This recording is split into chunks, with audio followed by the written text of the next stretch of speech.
Bismillahirrahmanirrahim. Assalamualaikum warahmatullahi wabarakatuh. Alhamdulillahirabbil alamin. Wassalatu wassalamu ala asyrafil anbiya'i wa mursalin wa ala alihi wa ashabihi wa man tabi'ahu bi ihsan ila yaumiddin. Asyhadu an la ilaha illallahul qawiyyul matin wa asyhadu anna Muhammadan abduhu wa rasuluhul amin, amma ba'd.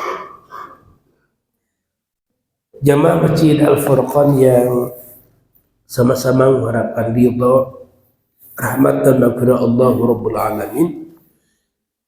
Pagi ini kita akan melanjutkan kembali pembahasan kitab Mukhtasar Sirah Nabawiyah yang disusun oleh Syekh Abdul Qani Al-Maqdisi rahimahullah ta'ala, memasuki halaman ke-72. Masih pada pembahasan mukjizat Nabi Muhammad sallallahu alaihi wasallam. Bismillah. Wa sa'alahu a'rabiyyun ayyuriyahu ayat. Wa sa'alahu, dan meminta kepadanya, a'rabiyyun, seorang Arab.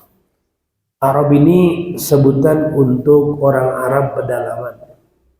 Jadi ada Arabiyyun, ada A'rabiyyun. Kalau orang Arab perkotaan namanya Arabi, sedangkan orang Arab pedalaman namanya A'rabiyyun. Ayyuriyahu ayatan, agar diperlihatkan kepadanya salah satu di antara tanda kekuasaan Allah. Ini yang disebut dengan mu'jizat. Fa'amara syajaratan, maka Rasulullah sallallahu alaihi wasallam memerintah sebuah pohon. Jadi Rasulullah sallallahu alaihi wasallam menginstruksikan pada sebuah pohon, faqata'at uruqaha, maka pohon itu memotong akarnya, hatta ja'at, hingga ia datang menemui Rasulullah sallallahu alaihi wasallam, faqamat baina yadayhi, pohon itu berdiri di hadapan Rasulullah sallallahu alaihi wasallam. Summa amaraha, kemudian Rasulullah sallallahu alaihi wasallam memerintahkan kembali, maksudnya untuk pulang. Kalau tadi Rasulullah sallallahu alaihi wasallam memerintah pohon itu untuk menghadap kepadanya, pohon itu menghadap kepadanya dengan terlebih dahulu memotong akarnya, ya. Kemudian dia datang menghadap Rasulullah sallallahu alaihi wasallam, lalu Nabi memerintahkan untuk balik, faraja'at ila makaniha, maka pohon itu pun kembali ke tempatnya, tersambung kembali dengan akarnya.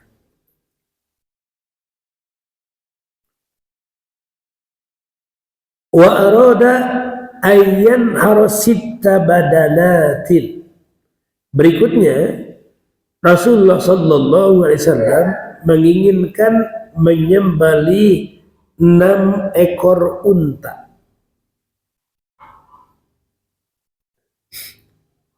Faja'alna yazdalifna ilaihi ba'ayyatihinna yabda'u, maka unta itu pun, ke-6 unta ini menghadap Rasulullah sallallahu alaihi wasallam. Mereka menyerahkan lehernya sehingga Rasulullah sallallahu alaihi wasallam dengan mudah memotongnya.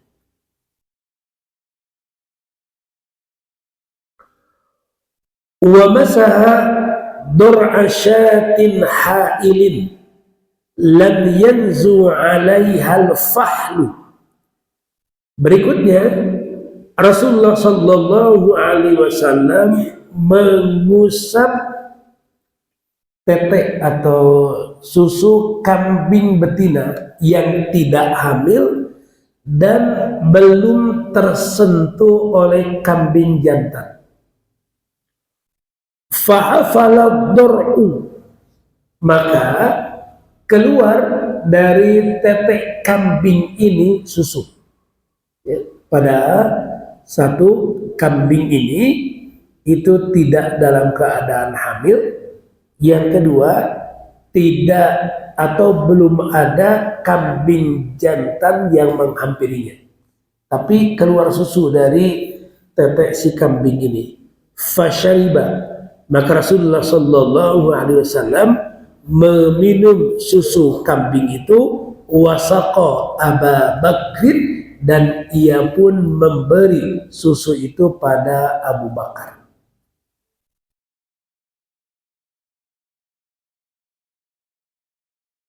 Wa nahbu hadhihi al-qissatu fi Khaythama Ummi Ma'badin al-Khuza'iyyati. Kisah ini terjadi di kemahnya Ummu Ma'bad al-Khuza'iyah.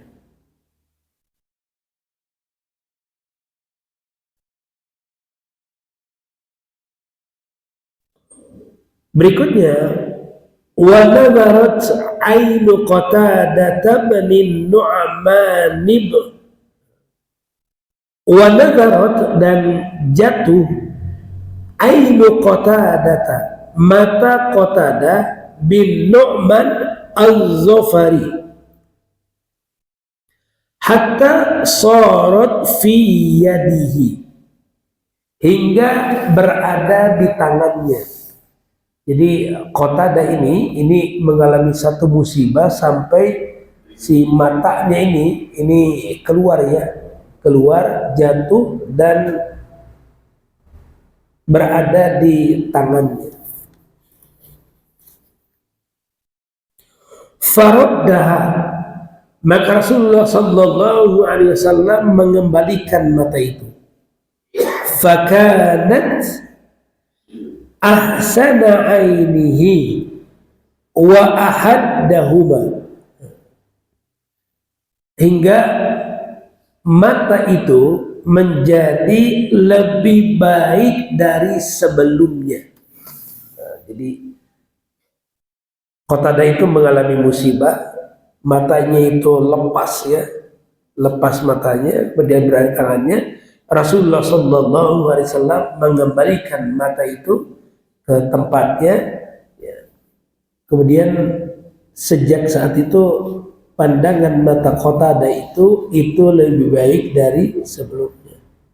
Waqila, dan dikatakan innaha lam tu'raf, riwayat itu tidak dikenali. Maksudnya peristiwa ini peristiwa yang tidak dikenal oleh para ahli hadis.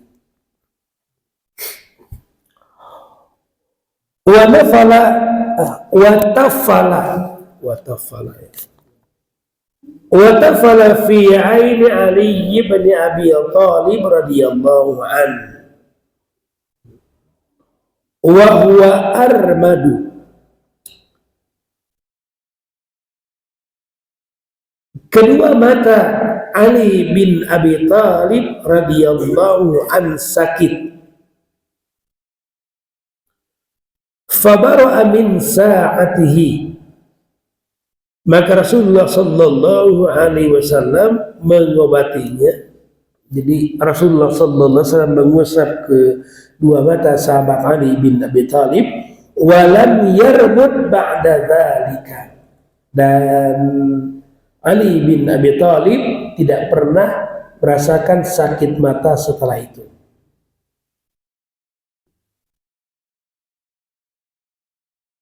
Wa da'alahu aydan wa huwa waji'un, dan Rasulullah Sallallahu Alaihi Wasallam mendoakan Ali bin Abi Thalib saat itu ia sedang sakit, waji'un, demam, ya. Fabaro'ah, Rasulullah sallallahu alaihi wasallam mengusapnya, walam yashtaki dzalikal waj'a ba'da dzalik, dan setelah itu sahabat Ali bin Abi Thalib radhiyallahu an tidak pernah lagi merasa demam.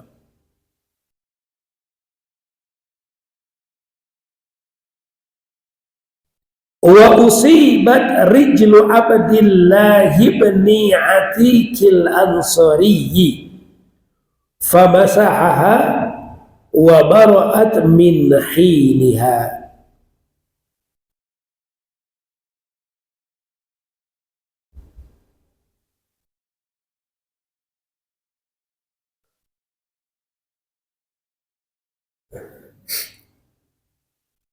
Ada sesuatu yang menimpa pada kaki Abdullah bin Atik al-Ansari. Lalu Rasulullah sallallahu alaihi wasallam mengusapnya dan sembuhlah apa yang terjadi pada kakinya.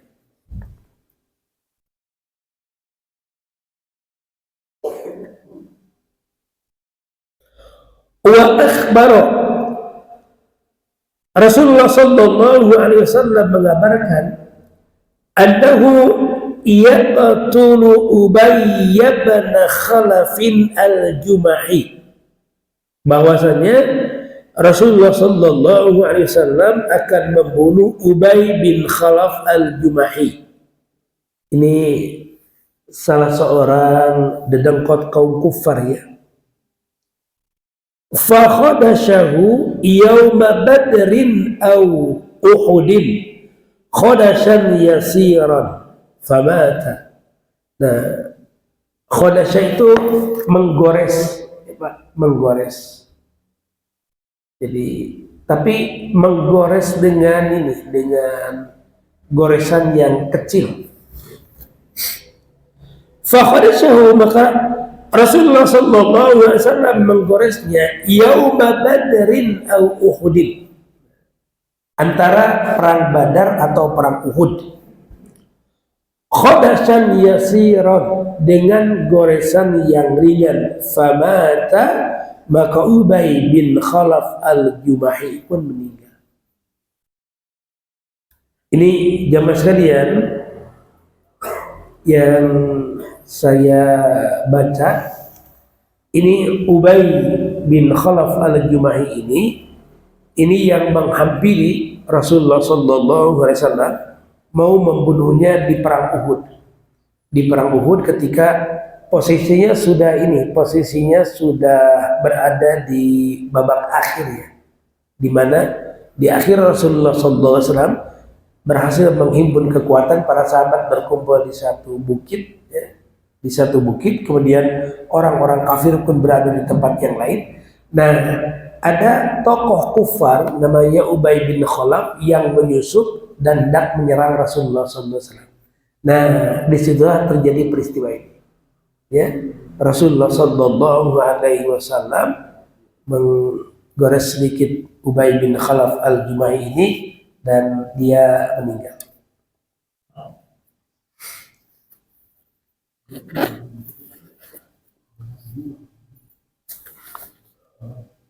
Wa qala Sa'd bin Mu'adz li akhihi Umayyah bin Khalaf,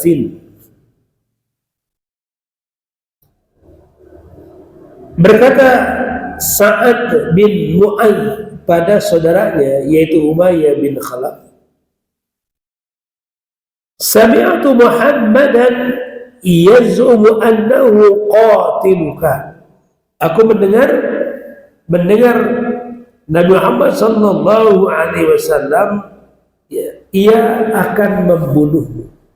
Faqutila yauma badrin kafiran, maka ia pun terbunuh di perang Badar dalam keadaan kafir.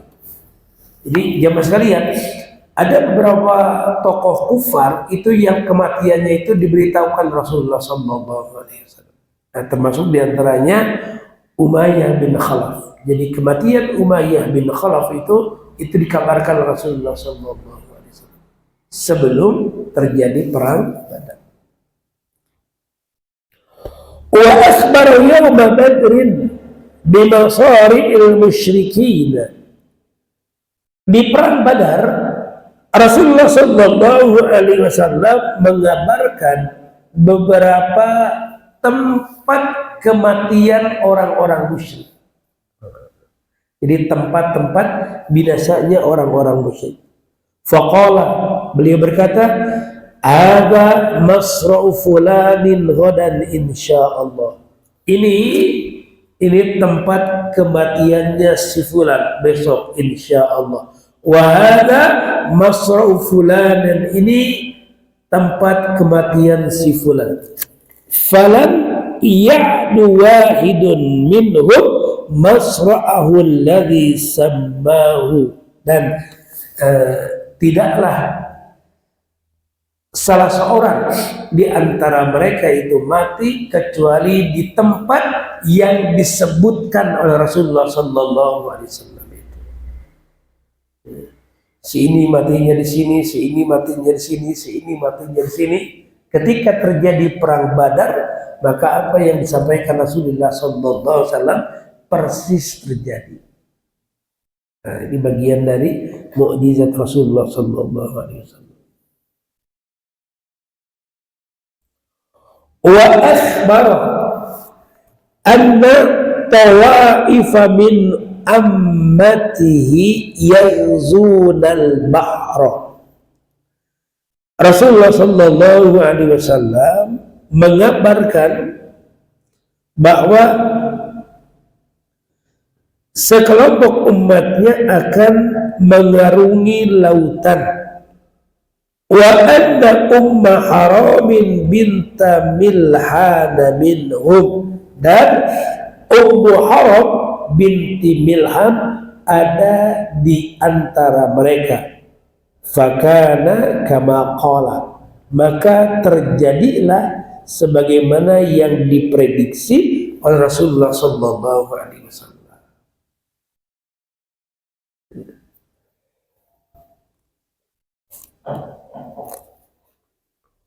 Wa qala li Utsman bin Affan radhiyallahu anhu,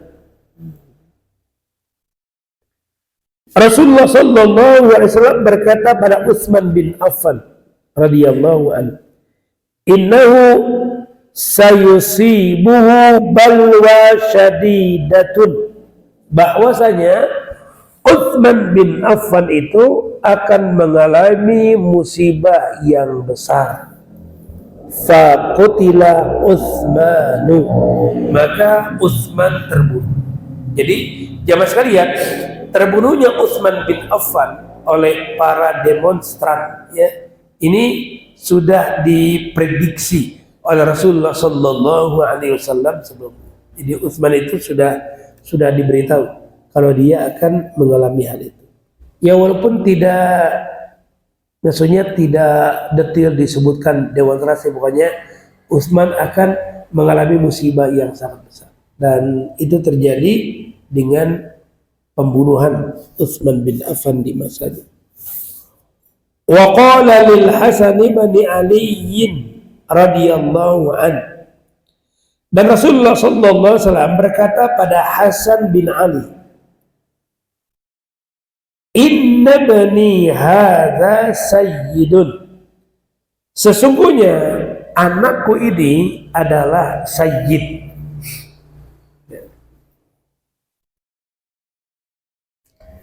Maksudnya adalah cucu Rasulullah sallallahu alaihi wasallam, yaitu Hasan bin Ali. Dia adalah sayyid, seorang pemimpin.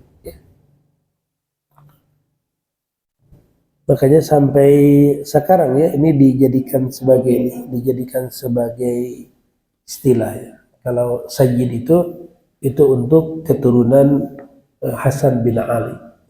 Kalau Habib keturunan dari jalur Husain. Wala'alallahu an yusliha bihi baina fi'ataini minal mu'minina azimataini, dan Allah Azza wa Jalla, ya, dan semoga Allah Azza wa Jalla mendamaikan dua pasukan besar dari orang-orang yang beriman itu dengannya. Jadi Rasulullah SAW menyampaikan bahwa Hasan ini kelak dia akan menjadi orang yang mendamaikan dua pasukan besar. Wa kana kadzalika, dan itu pun terjadi di masa wafatnya Khalifah Ali bin Abi Thalib radhiyallahu anhu. Jadi jamaah sekalian, ketika sahabat Ali bin Abi Thalib radhiyallahu anhu itu meninggal, itu kepemimpinan itu jatuh pada Hasan bin Ali. Tapi di sisi lain ada Muawiyah yang juga sudah dinobatkan sebagai khalifah. Jadi terjadi perseteruan antara kubu sahabat Ali bin Abi Thalib radhiyallahu anhu dengan Muawiyah. Karena Muawiyah ini jamaah sekalian, ini di masa sahabat Ali menuntut sahabat Ali bin Abi Thalib radhiyallahu anhu untuk mengusut tuntas kematian Utsman bin Affan. Nah, ini terjadi perseteruan di antara ini. Ya, dan jamaah sekalian, ketika Ali bin Abi Thalib radhiyallahu anhu meninggal, tampuk kepemimpinan itu berpindah pada Hasan bin Ali. Hasan bin Ali itu tapi menjadi khalifah itu hanya 6 bulan. Nah, ketika pasukan ini sudah akan terjadi perang besar ini, maka sahabat Hasan bin Ali radhiyallahu anhu mengisahkan dia rela menyerahkan kepemimpinannya pada Muawiyah. Yang terpenting adalah kedua pasukan ini bisa berdamai. Nah, itu ya yang terjadi antara ini.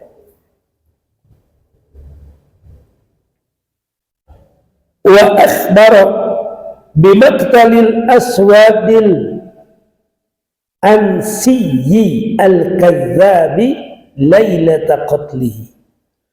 Rasulullah sallallahu alaihi wasallam mengabarkan tentang terbunuhnya Al-Aswad Al-Ansiyyi Al-Kadzab pada malam kematiannya. Wa biman qatalahu, dan Rasulullah sallallahu alaihi wasallam juga mengabarkan siapa yang membunuhnya. Wa huwa bi San'a al-Yamani, sedangkan Al-Aswad Al-Ansi Al-Kadzab ini sedang berada di Yaman, ya, di San'a, Yaman.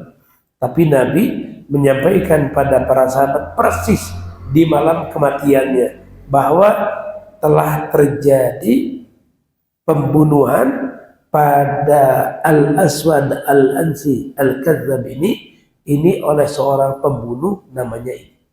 Padahal Nabi berada di Madinah, sedangkan Al-Aswad ini berada di San'a di Yaman. Wa bimithli dzalika fi qatl Kisra. Demikian juga pada saat kematian Kisra, Kaisar Kisra. Rasulullah sallallahu alaihi wasallam mengabarkan.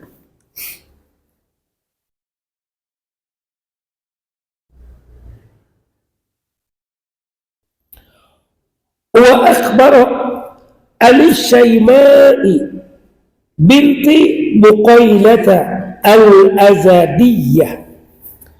Rasulullah sallallahu alaihi wasallam mengabarkan tentang Syayma binti Buqailah al-Azadiyah, annaha rufi'at lahu fi khimarin aswada ala baghlatin syahbah, bahwasanya ia Syayma ini akan diangkat pada keledai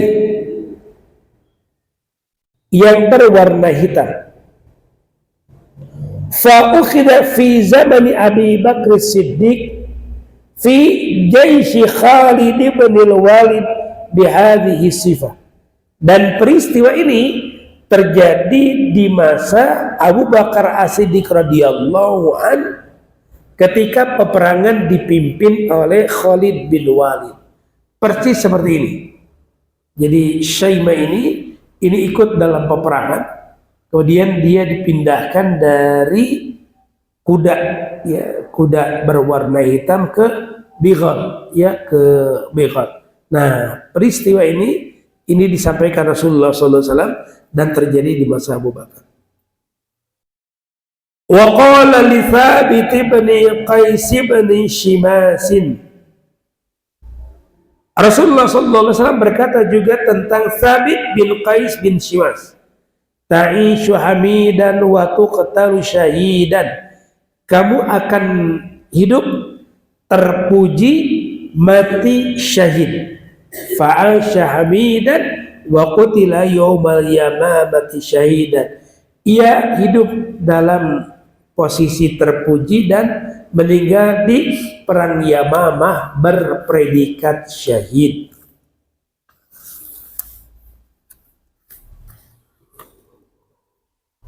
Kemudian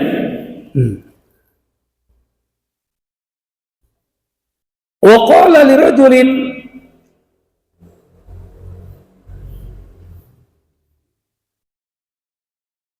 biman yadda'i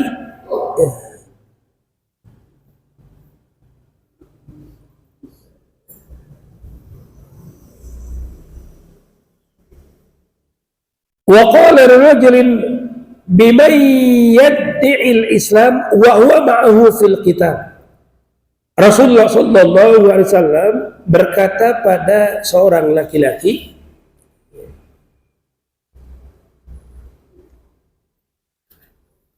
tentang seseorang yang ikut berperang bersamanya. Innahu min ahlin nar, sesungguhnya laki-laki itu termasuk ahli neraka. Padahal jamaah sekalian, para sahabat itu melihat laki-laki ini terbunuh di medan perang. Jadi para sahabat melihatnya laki-laki ini terbunuh di medan perang, tapi Nabi menyampaikan innahu min ahlin nar, laki-laki ini termasuk ahli neraka. Fasaddaqallahu qawlahu bi annahu nahara nafsahu. Allah Azza wa Jalla membenarkan perkataannya, ternyata laki-laki ini mati bunuh diri. Ya, bunuh diri. Jadi ternyata dia bukan mati terbunuh tapi bunuh diri. Jadi ada orang jamaah sekalian yang dia ikut berperang, dia mungkin jagoan lah, ya jagoan dia menerobos musuh gitu ya, menerobos musuh. Nah kemudian dia terluka juga ya dengan sebatan musuh, tapi tidak kunjung meninggal juga jamaah sekalian. Akhirnya dia berputus asa, dia berdirikan pedangnya itu, kemudian dia jatuhkan dirinya pada pedang. Wada'a li Umar bin al-Khattab ay yu'azzi Allah bihi al-Islam atau bi Abi Jahl bin Hisham fa asbaha Umar fa aslama. Rasulullah sallallahu alaihi wasallam mendoakan Umar bin Khattab radhiyallahu an agar Allah Azza wa Jalla menjayakan Islam dengannya atau dengan Abu Jahal. Jadi Rasulullah sallallahu alaihi wasallam mendoakan salah satu di antara dua orang ini masuk Islam, yaitu Umar bin Khattab atau Abu Jahal. Fa asbaha Umar, maka Umar ya yang masuk Islam. Fa asbaha Umaru fa aslama. Umar masuk Islam ya, berkat dari doa Rasulullah sallallahu alaihi wasallam. Baik, sampai sini dulu jamaah sekalian. Insyaallah kita lanjutkan lagi di hari Rabu pekan depan ya, insyaallah. Mudah-mudahan selesai ya, insyaallah hari Rabu pekan depan. Untuk di bagian mukjizat, untuk berikutnya nanti kita masuk ke biografi 10 orang sahabat Rasulullah sallallahu alaihi wasallam. Demikian, subhanakallahumma bihamdika asyhadu an la ilaha illa anta astaghfiruka wa atubu ilaik. Walhamdulillahirabbil alamin. Assalamualaikum warahmatullahi wabarakatuh.